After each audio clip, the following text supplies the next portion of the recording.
Because of the safety margin contained within the net performance figures, it is the net performance rather than the gross performance which is written into the airplane flight manual for use in airline operations.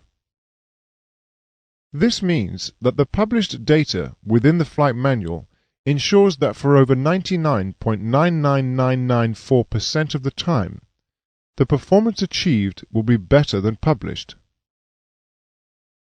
In order to determine this performance standard, the authorities will not, of course, carry out 1,000,000 landings or takeoffs.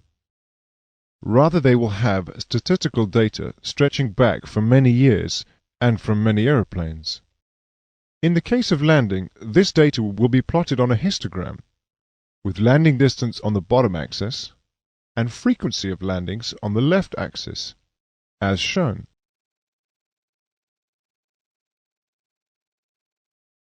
There will of course always be a few good pilots who carry out very short landings, just as there will be a few who carry out very long landings. But most landings will of course be of a similar distance to that shown by the top of the bell shape on the curve. This is the average performance, which can be effectively considered as the gross performance.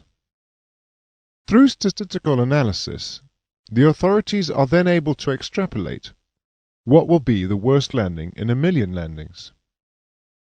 This then becomes the level for the net performance. There will be a particular value that separates the net and gross landing distances. This value is known as the safety margin or safety factor. Knowing this safety factor enables us to make the necessary adjustments to gross performance data so we may calculate the net performance data. We will discuss this in more detail later. If we now return to our landing illustration, we can see a little more clearly how to quantify the net performance. Shown here is the gross landing distance. To find the net landing distance, we multiply the gross distance by the safety factor. You will be required to do this on a number of occasions throughout this course and in your aircraft performance exam. It is therefore important to understand where the safety factor has originated from.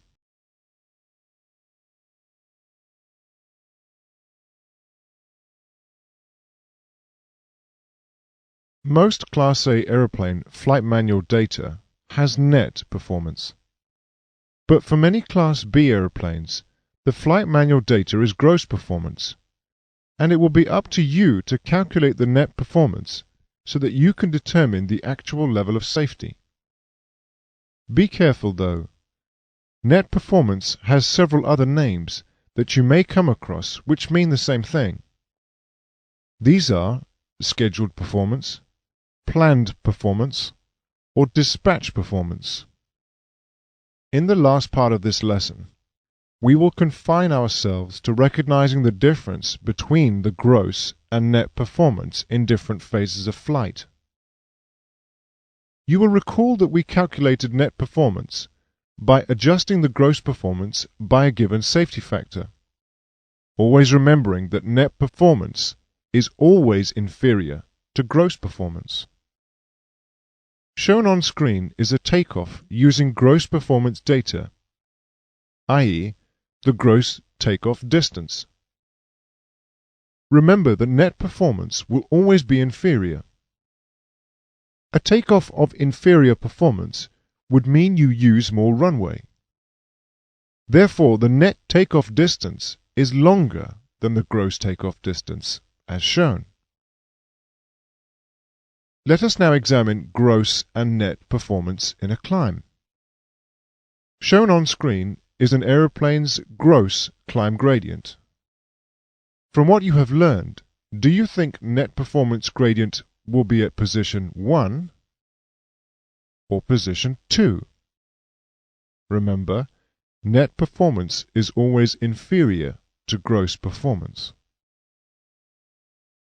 Click on the number you think is the correct one.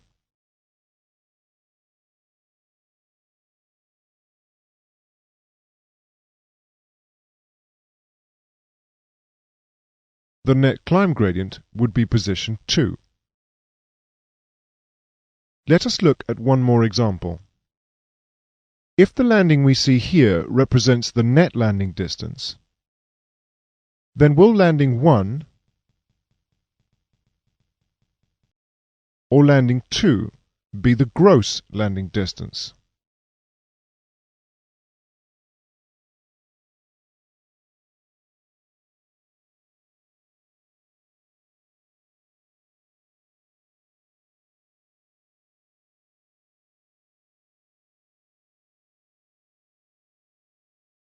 The gross landing distance is landing number 1. Hopefully, you will now be able to manually adjust the gross performance values using a given safety factor to obtain the net performance values, or vice versa. As a general rule, you will have to do this anytime you use Class B performance data. This will be covered and practiced when we encounter such situations, but you may need to come back to this lesson to refresh your knowledge of the core differences between the different performance standards.